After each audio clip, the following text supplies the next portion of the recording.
setiap orang itu dalam bahasa Jawa itu ada 3. Setiap orang itu punya wadah, punya jatah, punya wayah sendiri-sendiri. Wadah, wayah, jatah.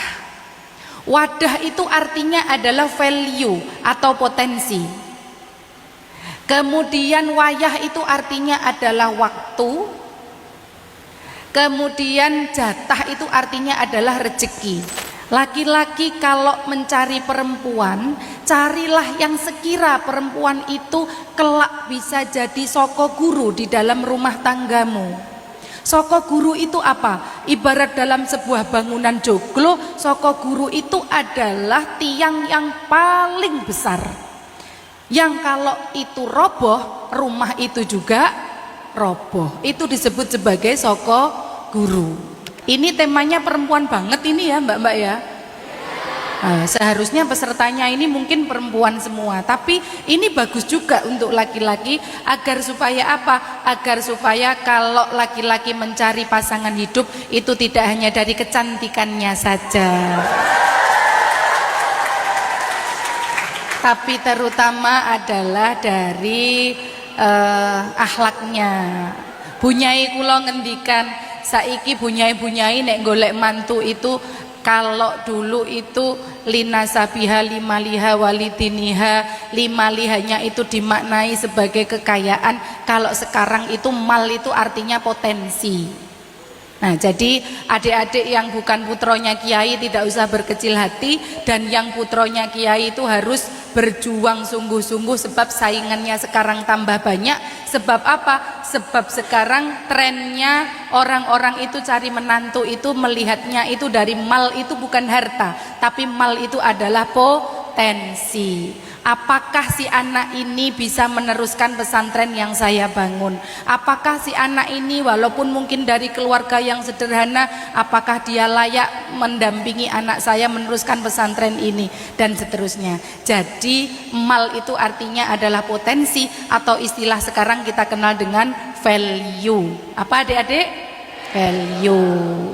Maka setiap orang itu dalam bahasa Jawa itu ada 3. Setiap orang itu punya wadah, punya jatah, punya wayah sendiri-sendiri.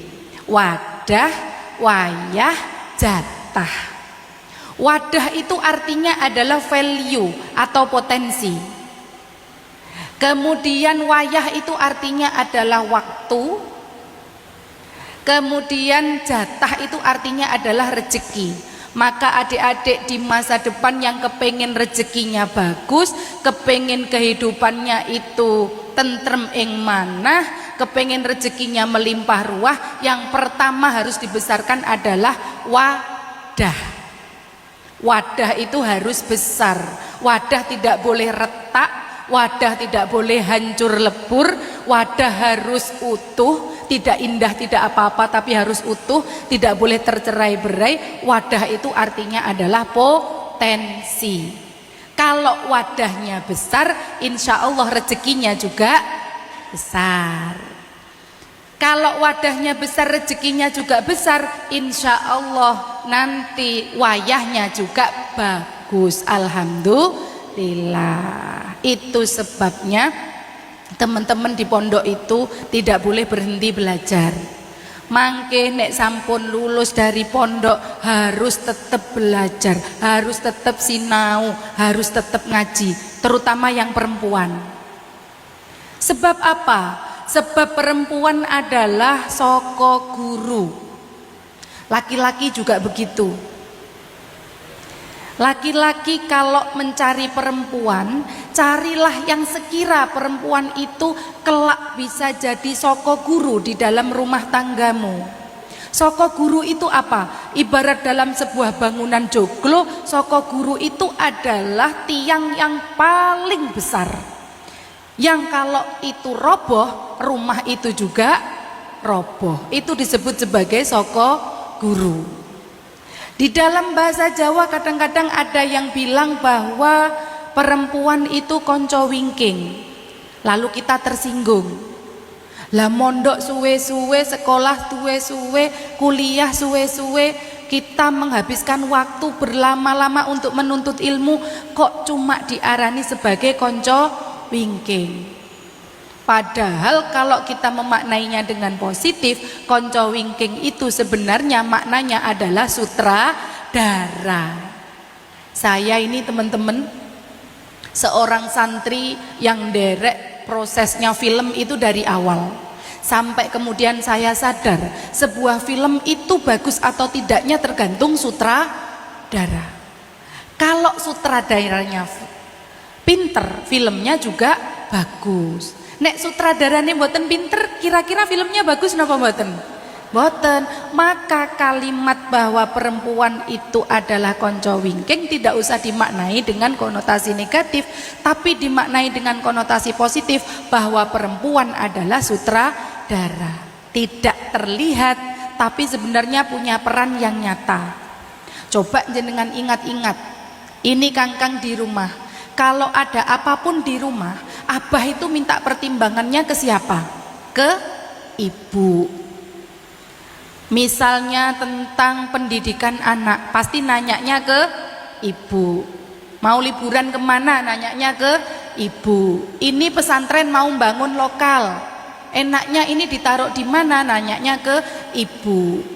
Maka perempuan itu yang di belakang layar itu juga disebut sebagai sutradara. Karena sutradara maka perempuan harus pinter, harus banyak belajar. Sebab santri, terutama yang perempuan, yang laki-laki juga, santri itu adalah sumur sinobo adik-adik. Sumur sinobo itu adalah sumur yang ada di tengah padang pasir yang itu disobo oleh orang-orang untuk meneguk airnya ketika mereka dalam perjalanan kehausan. Sumur itu harus terus digali biar nyumber airnya. Maka santri-santri di Indonesia, di seluruh dunia dan dimanapun santri berada harus terus-menerus belajar dan menggali potensinya. Sebab kelak ketika pulang kepada masyarakat, dia akan menjadi sumur sinobo atau tempat bertanya. Paham ya? Tempat bertanya masyarakatnya, tempat bertanya umatnya, tempat bertanya keluarganya. Kalau santri putri tiba-tiba diunduh mantu oleh kiai, berarti menjadi tempat bertanya dari pondok pesantren tersebut. Niki pripun nggih? Jadi menjadi sumur sinobo. Lawannya sumur sinobo apa teman-teman? Sumur gemuling. Sumur gemuling itu sumur yang gelempang.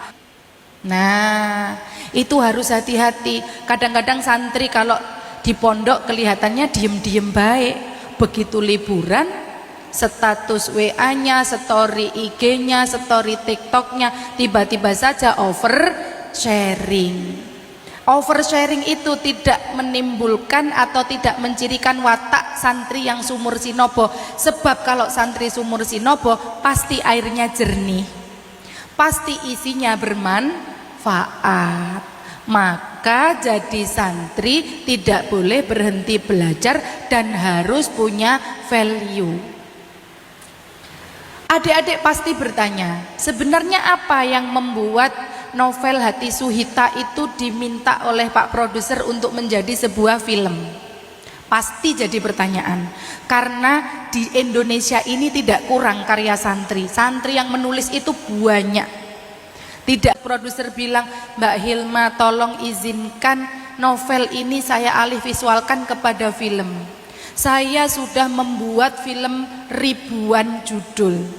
Usia saya sekarang sudah senja. Saya kepingin ketika saya meninggalkan dunia ini, saya punya satu film yang itu bagus, bermanfaat dan bisa diwariskan kepada bangsa dengan karya yang bermartabat, yaitu film Hati Suhita. Siapa yang bilang? Pak Produser. Teman-teman tahu apa yang membuat film karya itu diambil Pak Produser? Saya punya novel itu 3, yang diambil 1. Ternyata setelah kita itu berdiskusi, jawabannya adalah ada satu hal yang tidak ditemukan di novel lain yang adanya di hati Suhita, yaitu tentang dunia Jawa. Paham nggih? Novel Suhita itu bicara tentang yang demikian dahsyatnya sehingga menjadikan kelak kita sebagai santri putri di masa depan menjadi seperti wanita dalam teori filosofi Jawa di novel Hati Suhita, yaitu wanitapa, berani bertapa, tenang. Kalau ada masalah seperti apapun tenang, tapi hatinya senantiasa terhubung dengan Yang Maha Kuasa. Maka secara fisik laki-laki memang menjaga perempuan, tapi secara spiritual perempuan yang menjaga laki-laki. Hati-hati jenengan Mas, nek pados bojo pados sing pinter berdoa. Ngaten nggih? Kesuksesan jenengan, kesuksesan putra-putrane jenengan, kesuksesan generasinya jenengan itu sangat bergantung kepada ibunya. Karena perempuan itu memiliki tugas dalam hidupnya itu ada 3. Tutur, uwur, sembur. Apa itu tutur? Tutur itu berkata yang baik. Pilihlah perempuan yang mampu berkata yang baik. Kata-kata yang baik diperoleh dari mana? Dari kedalaman ilmu. Maka jangan cari perempuan yang kosong. Carilah yang punya banyak ilmu, yang punya potensi. Kita adik-adik yang perempuan, karena kita nanti tutur kata kita ini dibutuhkan, maka harus diisi dengan ilmu dan pengetahuan. Nomor 1, kita punya tugas untuk tutur. Nomor 2, perempuan punya tugas untuk sembur. Laki-laki dengarkan saya, cari perempuan yang bisa uwur. Uwur itu apa? Uwur itu adalah nguwur-nguwuri atau giving atau memberi. Maka sangat penting bagi perempuan untuk belajar mandiri, berdiri di kakinya sendiri, dan tidak mengharapkan apapun selain yang diusahakan oleh tangan dan kaki sendiri. Ada filosofi bagus dari Kudus, Gus Jigang, bagus ngaji dagang. Boleh diulang teman-teman? Bagus Gus Jigang artinya bagus ngaji dagang. Filosofi ini adalah ajaran yang diwariskan Mbah Sunan Kudus. Gus artinya bagus atau berbuat baik. Ji artinya ngaji. Santri di sini ngabdi. Setelah lulus dari sini nanti pasti akan terus ngaji. Kalau jadi guru ngajinya mengajar, kalau jadi penulis ngajinya nggih nulis. Kalau ternyata jadi ibu rumah tangga, ngajinya berarti adalah mengurus putra-putrinya sebaik mungkin secara total. Dan yang terakhir adalah dagang. Dagang itu adalah wujud kemandirian teman-teman. Wujud bahwa kita itu tidak mau jadi subordinat orang lain.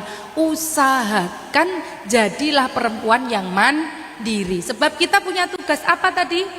Uwur. Uwur itu apa? Memberikan fasilitas terbaik, memberikan energi terbaik, memberikan biaya terbaik supaya putra-putri kita nanti bisa ada di proses pendidikan yang terbaik. Maka sangat penting bagi perempuan energi positif sama energi negatif. Energi positif itu bernama tuah. Tuah itu kalau di dalam keris bisa memberikan energi atau memberikan daya kekuatan. Tapi kalau energi negatif itu disebut sebagai tulah. Tulah itu kalau diteruskan pasti menjadi menyakiti, pasti menjadi rasa sakit, pasti menjadi kebencian. Perempuan juga begitu.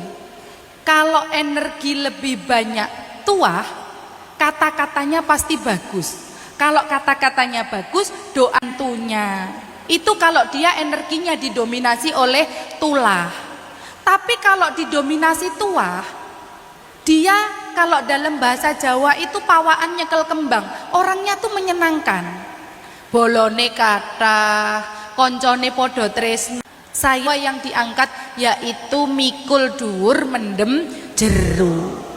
Itu sebenarnya ajaran ini sudah ratusan ribuan tahun yang lalu. Tapi ketika itu diangkat lagi, dibahasakan lagi dalam karya sastra, ternyata bisa dinikmati dan dibaca oleh banyak orang. Apa itu mikul dhuwur mendem jero? Mikul dhuwur itu menjunjung setinggi-tingginya kebaikan dan mengubur sedalam-dalamnya keburukan. Misal kita tinggal di pesantren, pesantren manapun pasti ada kurangnya, ada lebihnya. Kalau watak kita mikul dhuwur mendem jero, orang luar tidak akan tahu apa yang terjadi di pesantren tersebut, karena yang kita tunjukkan adalah kebaikan. Di dalam hati Suhita yang dimunculkan adalah mikul dhuwur mendem jero. Sebenarnya kalau jenengan nonton filmnya, nonton seriesnya, ceritanya dari awal sampai akhir itu intinya adalah tentang mikul dhuwur mendem jero. Suhita tidak cerita ke orang tuanya bahwa Gus Biru memperlakukannya seperti itu. Gus Biru juga tidak jujur kepada orang tuanya bahwa sebenarnya dia itu sakit hati karena tidak pernah dipercaya oleh abahnya, karena dia memilih jalur yang di luar pesantren. Rengganis sebenarnya masih sayang, tapi karena dia tidak dipilih, dia tahu diri, akhirnya dia memilih untuk pergi. Karena Rengganis tahu bahwa dalam sebuah kisah cinta, yang menjadi pemenang bukan yang sampai ke pelaminan. Yang menjadi pemenang adalah dia yang tidak kehilangan jati dirinya sendiri dan tidak kehilangan ruang tumbuhnya sendiri bersama siapapun dia menikah nanti.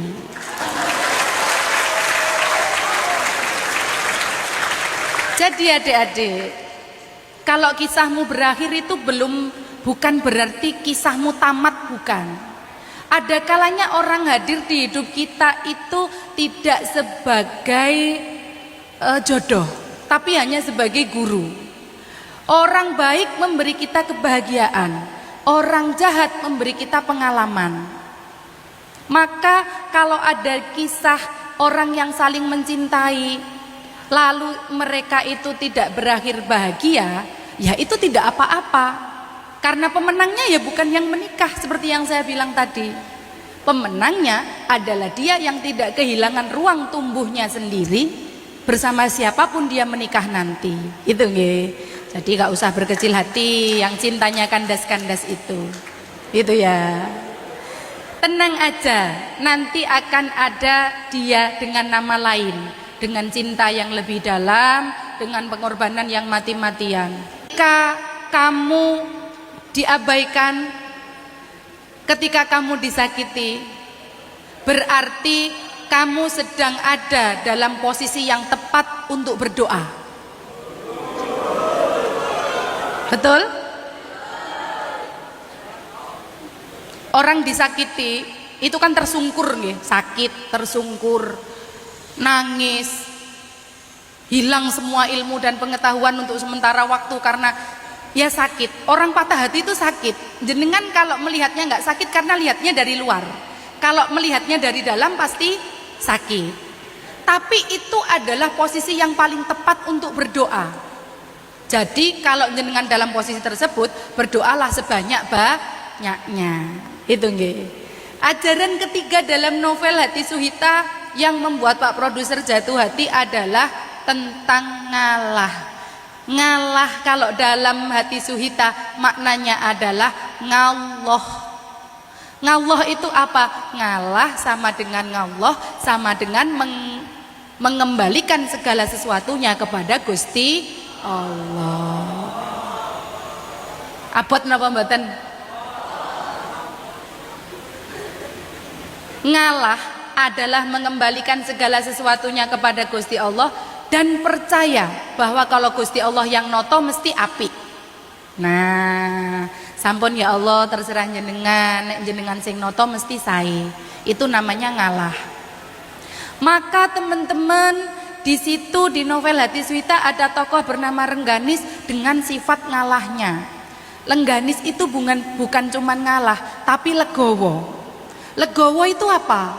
Legowo itu mengakui kekurangan kita. Nggih. Terakhir kula kalah. Kula ngalah.